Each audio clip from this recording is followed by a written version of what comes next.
What's going on, Browns fans? Welcome back to the Cleveland Post YouTube channel. I am your host, Justin Harold, and with me, as always, my co-host, Jeff Santa. Today, we guys are starting free agency, and not a lot of news outside of the organization right now, but a couple of retentions and a couple moves made before free agency this past weekend. We're going to get into that. A couple moves around the AFC North that we'll talk about, but overall, some Browns roundup talk here. Jeff, how you doing, my brother? Love it. Love this time of the year. The NFL, we praise them every year. They really don't miss. You have like 4 weeks off from the Super Bowl. Bam, bam, bam. Free agency, trades, GMs, this and that. So excited. Good moves happening so far in my estimation. Some more work to be done. Let's get into it. Absolutely. So we will start with the biggest piece of news that hit over the weekend, that the Browns have traded for Jerry Jeudy from the Broncos for a 5th and 6th round pick. I obviously saw it right away, texted Jeff. I thought this was an amazing trade, great value, especially when you just kind of put into context of last year when you get Elijah Moore for a 2nd round pick, a little bit overpaying for the production that you get. I am a huge fan of the Jeudy move because I think he's a legit number 2. I think he can have the ability to step up and be a number 1 when Amari Cooper gets hurt, or when the ball calls for him. So I'm very much a huge Jerry Jeudy guy right now. I'm thinking that for this, my only worry is that he did have some issues in Denver. He did have a couple of drop issues as well, but I think that a lot of times frustration with just being in an organization like the Broncos for the past couple of years is something that plays into that. Getting a change of scenery is always a good thing for players like this. And I think for me personally, I'm going to go A-. I think that the potential of like him maybe being a little bit of a drama queen and maybe like the drops, coming back over to the Browns might be a problem. But overall, his talent and his work will, I think, outdo what most people think. I'm going to keep it in that same vein. I'm going to throw a B plus on this just because of the compensation, and Andrew Berry never fails to disappoint because we talk about all these guys, maybe Ridley's on the radar, just some other names that were, kind of out there, whether it was Gabe Davis or whoever. And then he circles back to somebody who we've been linked to in the past in Jerry Jeudy. I do think he's clearly one tier more talented than Elijah Moore. I think their production is probably similar if you go back and kind of look at, some of their seasons and some of their targets and things like that. But this is the most competent wide receiving core in a while, since me and you started doing this 2020, Justin. So Can't complain. You go from like, I don't even know, like Cooper being basically your only guy. And even in the playoff run, you go from DPJ and Hollywood Higgins to now your wide receiving core is Amari Cooper, Jerry Jeudy, and Elijah Moore. I'm going to give it a B plus, and I liked it a lot. Yeah, I think the compensation is a huge part of that deal. And yeah, I think, like you said, I think this is the best wide receiving core that the Browns may have had. And if everything works out like we think it should, since they've returned. So Very good there. Moving on to the next move that we're going to talk about, obviously the second biggest of this Browns team, re-signing Zadarius Smith, returning to Cleveland on a 2-year deal worth $23.5 million. Obviously, it was kind of like a situation like Jadeveon Clowney a few years back where he comes in a year, has a year deal, didn't play quite all that great, but still enough to get another 1-year deal and prove it, didn't do it. Then you bring a Zadarius Smith, who I thought, even though his sack numbers weren't as high as what they were in Green Bay, I thought he played very well. I thought his presence was constantly felt on the field. And for it to be a 2-year, $23 million for a guy his, with his caliber of play, I think this is another one of those ones where, hey, it's not a huge splash. It's not an outside move that you're bringing someone new in, but retaining these guys, and especially retaining someone who can play opposite side of Miles and wreak havoc, is a huge, huge play. Again, for me, this is just a B plus, A minus type move where this is needed to be done for the D line. And I think you don't really get much better value out of a deal like that.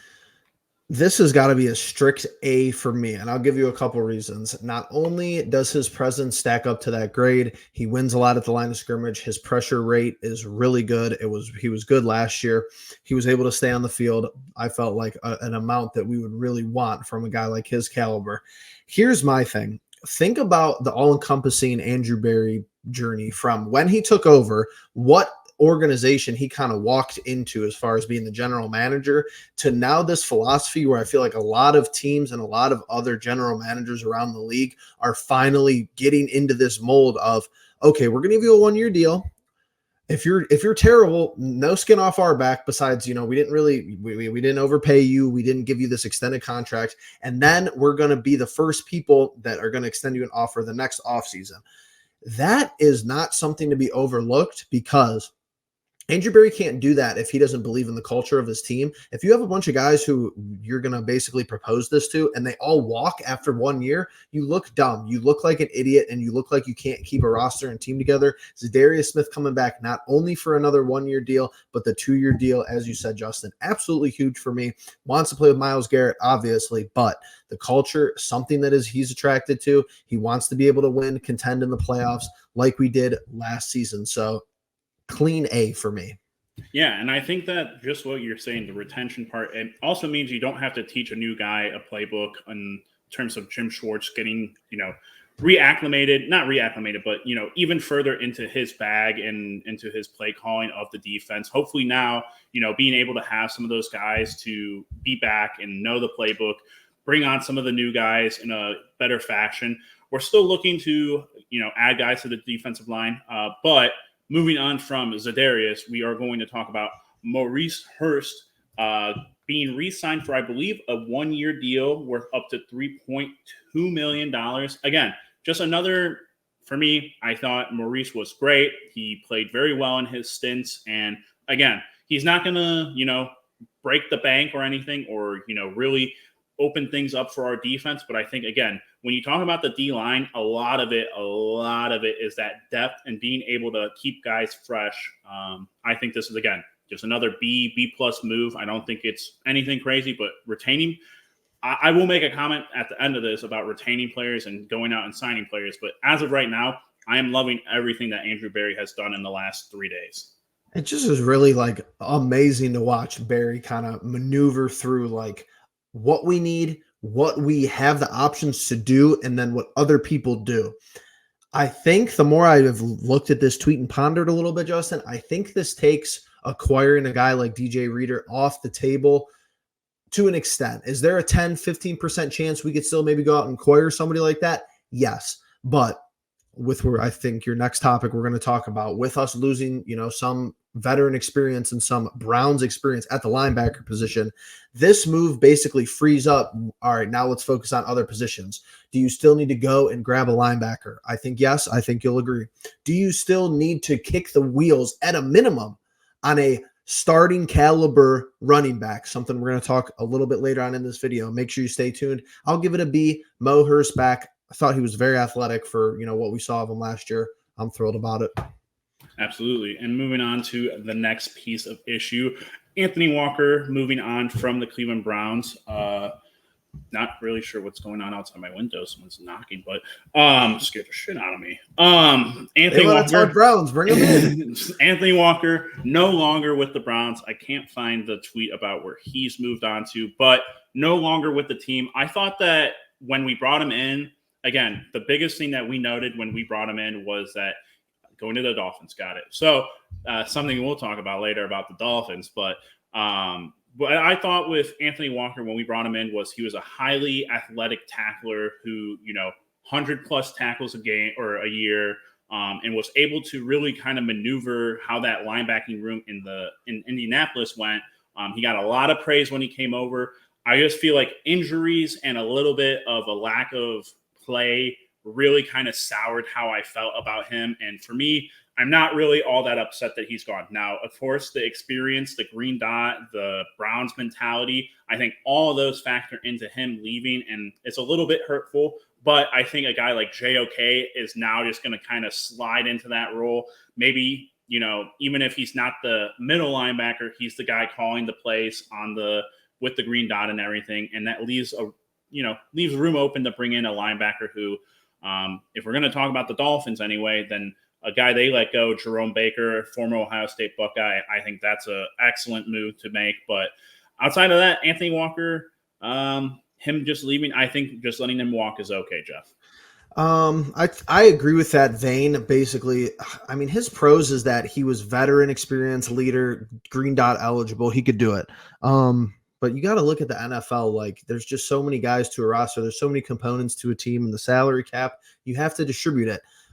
Would I rather have had Anthony Walker over any of these guys we just talked about? Mo Hurst, Za'Darius Smith, Jerry Jeudy? The answer is absolutely not. So shout out to Anthony Walker. I got a lot of respect for him. I think that he kind of turned this culture around in a positive direction. He's got to go do what he has to do for him in the future, whether that's with the Dolphins, obviously not with us. But like I said, like you said, kind of an open-ended move because, I mean, yeah, if you don't upgrade at that linebacker position or if you don't retain that same amount of linebacker play, could we look back and say, oh, it's an Anthony Walker dependent issue?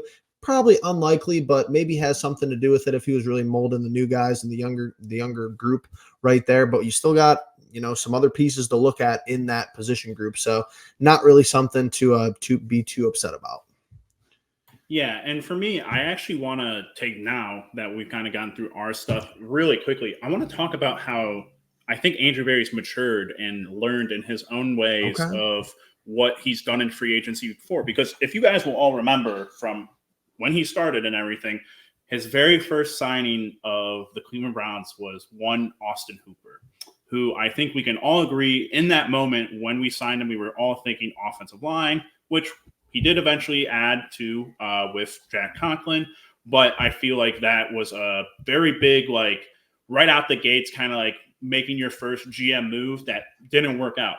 Now you're watching as, yeah, he made a move this past weekend. He's always been very active in the trade room and everything. So, to talk about that in line with free agency is a little bit fair, but I still think that just re-signing guys right now and taking the time, like Jeff said, DJ Reader, a potential defensive tackle that we might bring in, we may not bring in, but taking your time to not overpay for guys that I do think are very talented, but at the same time will not, positively affect what we can do with the rest of the cap, with like Jeff was alluding to. So for me, I personally just want to give Andrew Berry a shout out for being able to mature and being able to like assess this team properly, because I feel like for the first time in a very long time, Browns Twitter or expert app, whatever you want to call it, is not overreacting to the lack of big signings or any signings at all. I think that there are going to be moves made. I think that there are going to be outside pieces brought in, and we'll see what kind. Obviously, Jeff has a couple of guys he's interested in. I've got a couple of guys I'm interested in. We'll talk about those. But overall, I just think that this is the sign of a competent front office, a competent team, a competent organization, and just overall, it's giving me very positive vibes in terms of like how we are handling our business this year. So just wanted to give a quick shout out there. Jeff, I don't know if you wanted to add a little something. Absolutely. And you work yourself into the position to be able to operate like this. So it's very difficult to be a competitive team in the National Football League and to make the playoffs in a consistent nature. When you have 2 playoff appearances and a playoff win as the general manager, you get a lot more respect from the fans. You get a lot more leeway where, hey, trust the vision. We're going to put this piece together and put this piece together, and we're going to be fine. You don't need a home run grand slam signing every offseason to be able to keep the fans engaged, especially in the NFL when people can kind of step up and everybody plays their own specific and unique role. Basically outside of the quarterback position. Obviously, some of your skill positions are at a more higher value tier, but I think it kind of is something that other general managers around the league, around the world, around the city can kind of look at and be like, hey, you're going to get a lot more respect from the fans, at least the fans who cover the team. And like you said, a lot of the fans on social media, when you're in the playoffs, it's not the result you wanted last year, but it's like, okay, you didn't have 6-7 wins. Like, you were in the playoffs. You don't need a huge move to make the next leap. At least that's the going theory. And I totally agree. Yeah. So with that, we're going to move on to some AFC North news. Obviously, the biggest piece of news coming out last night around midnight, I believe, was Russell Wilson signing a 1-year deal with the Steelers. Obviously, we all knew that the Steelers were thinking about going out and getting a new quarterback, or at least someone to compete with one Kenny Pickett. So they go out and get the former Super Bowl champ, who was disgruntled in Denver. I personally, Jeff and I have talked about it already on text messages and whatnot, but I personally think this is such a Mike Tomlin move where he goes out, he gets a guy who has proven himself and has competent level of play at the very least.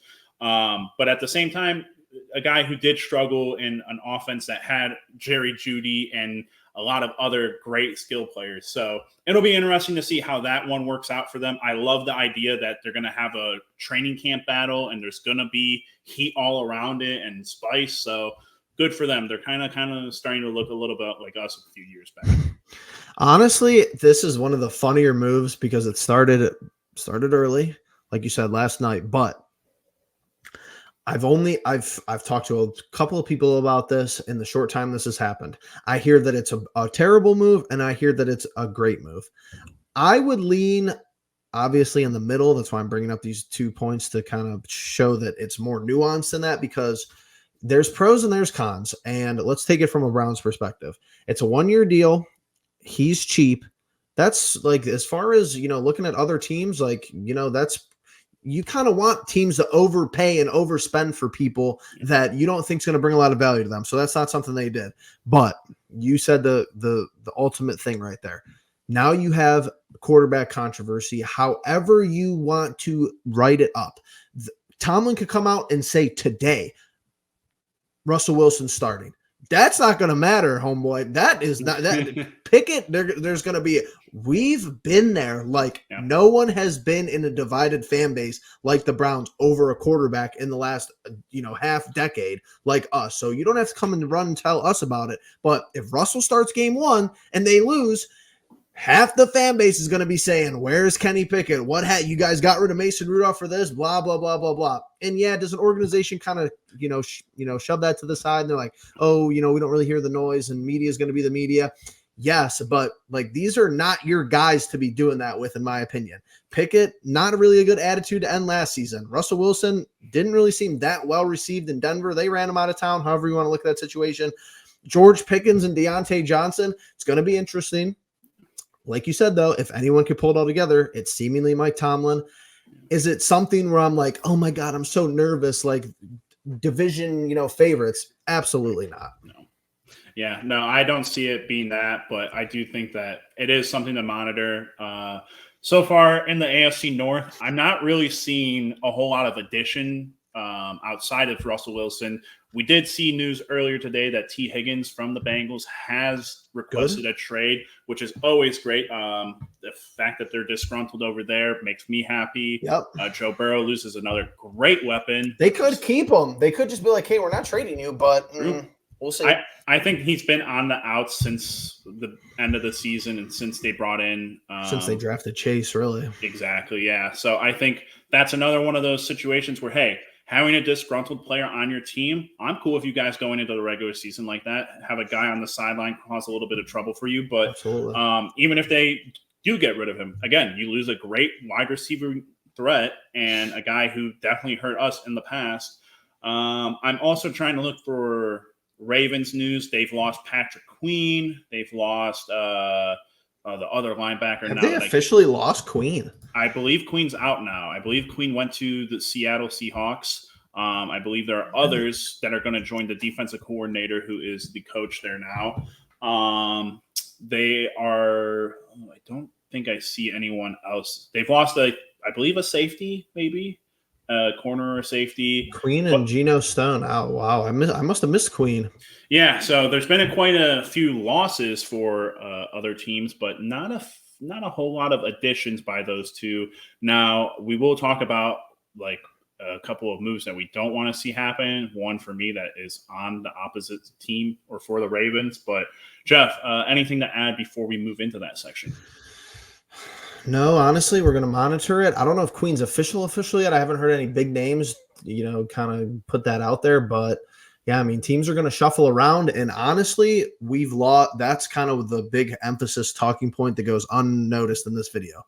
Like, yeah, we lost Mike Ford. which, I thought Mike Ford was a good player. Yeah, we lost Anthony Walker. Thought Anthony Walker was a good player, but you haven't lost like a big domino. You kept your Zadarius Smith. You kept a lesser known piece like Mo Hurst, and you've added on top of that. So let's keep that up. Gotcha. So I'm trying to look here, but I don't think there is any more Browns news to break at this moment. So, Jeff, that being said, there are two aspects to free agency that we can always talk about: what's going on with the Browns, what we want to go on with the Browns, and what's going on around the league and that we might not really be fans of. So I want to start with you. Obviously, you and I might have ideas of what we want, but who is a player right now or a position group that you think we must address or should go out and get before free agency is over? So my top free agent target left is free agency would be Zach Moss. We talked about it a lot today. He fits the mold. 1 year, small deal from Barry. And this is not a doom and gloom to kind of wrap up this episode here, but just assume Nick Chubb is not ready week one. Like I don't want to think about it either, but you cannot go into this week one with Jerome Ford as your clear-cut one, nothing else. Zach Moss was a competent backup last year, had to play a lot of starting role with Jonathan Taylor's injuries. Someone you could bring in, someone who I think could, be a serviceable running back in the AFC North, and someone who we could kind of rely on if, Jerome Ford isn't running north and south, which we thought he was really good at when he actually intended to do it. But yeah, that's my biggest thing. And then before I let you go, I don't have anything specific, but don't be surprised if like a medium-sized blockbuster happens. I don't want to call it a blockbuster because I don't think yes. Oh, okay. I think Newsome or Teller could be traded, and I would call those medium-sized if it's just one independently. I think those are your two names to look at. I don't really know who Andrew Berry would target on the receiving end. Is it going to be a linebacker? Is it going to be who knows? I'm not really certain, but look out for Zach Moss. Maybe kick the tires on Aaron Jones. Wouldn't be surprised. I was more surprised that we weren't leaning into the Aaron Jones hype as of right now. I don't know if Andrew Berry's thrilled. I don't know. I'm trying to figure out. He's another one of those like DeAndre Swift guys that I was telling you about, where I'm not sure that that's a guy who wants to be. Zach Moss is cheaper, so I would just go for Moss in that position. Unless if you see Berry go out and get a running back who's like a clear one, that would make me nervous because that means Chubb is either not ready, he's going to be out half the year, or Barry is hopefully, and I'm not putting this out there in the universe, but hopefully Barry isn't doing him dirty. Those are your options. Yeah, I agree. For me, as of right now, I think the only position that's super lacking outside of needing depth at certain positions is linebacker. And like I said at the beginning, Jerome Baker, I'm the Ohio State homer here. Everyone knows it. So Jerome Baker, 100-plus tackle guy in a couple of seasons, a multiple interception guy. He's not really built to be your Mike linebacker, the kind of run stuffer guy, but I do believe he's kind of like your hybrid, a little bit more into the middle linebacker position. JOK, obviously, I don't think he can fill the need of being the run stopper on every single down. But I think you add those two guys and you get a pretty athletic group at linebacker. Sione Takitaki, really hoping that we re-sign him eventually. Have not heard any news on him as of yet. And so that's going to be one of those things to keep an eye out, where you let A-Walk go. I think you have to bring a Takitaki back. And yes, for me to be saying that, you guys got to go back years and watch some videos about me talking about the defense and probably seen Takitaki come on the field and just I ripped him. But I think he's absolutely improved. He's been a key part of this franchise for 5 years now. And so I think bringing him back would be huge. But I think bringing in fresh legs, especially an athletic pair of legs with Jerome Baker, would be huge. For me, though, I'm really worried with the most recent report of hearing the Ravens wanting to go after a Derrick Henry, mainly because it just makes the most sense for them. They're very much never going to lean heavy into the passing game. And I think if you get a downhill runner with Derrick and a speed runner like J.K. Dobbins, and you put them in the pistol with Lamar or something crazy. It's scary. It is scary. It's scary. And for me, that's the only reason I'm like, hey, a team that doesn't have running back one and has money to spend, throw it at Henry, please, because dear God, I don't want to see that. That would be my only move at this point because I have not seen anything else big linked to any of the other teams. And this is my long shot, and this is a little bit of paranoia setting in, but please, and I don't have a specific team name. I'm just saying and talking in generalities. Please do not let Minnesota lose their minds and send Justin Jefferson to a team in the AFC with a good quarterback. That's all I'm asking for. My last one will be don't let Calvin Ridley get like swept by someone like the Ravens, because I think he's a name who has not been picked up yet, who True. That would be like a really good pickup for them. But other than that, Jeff, I'm doing one more expert app check. I'm not seeing any news in the free agency market for the Browns. Typically what happens is we'll end this recording and the news of either Moss or something crazy, Jerome Baker or something crazy will happen.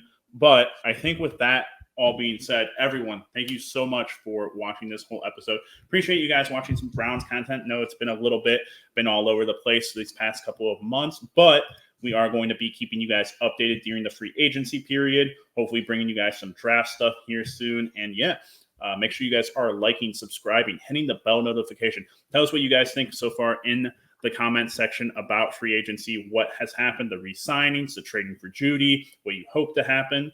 And yeah, with that all being said, we'll catch you guys in the next one.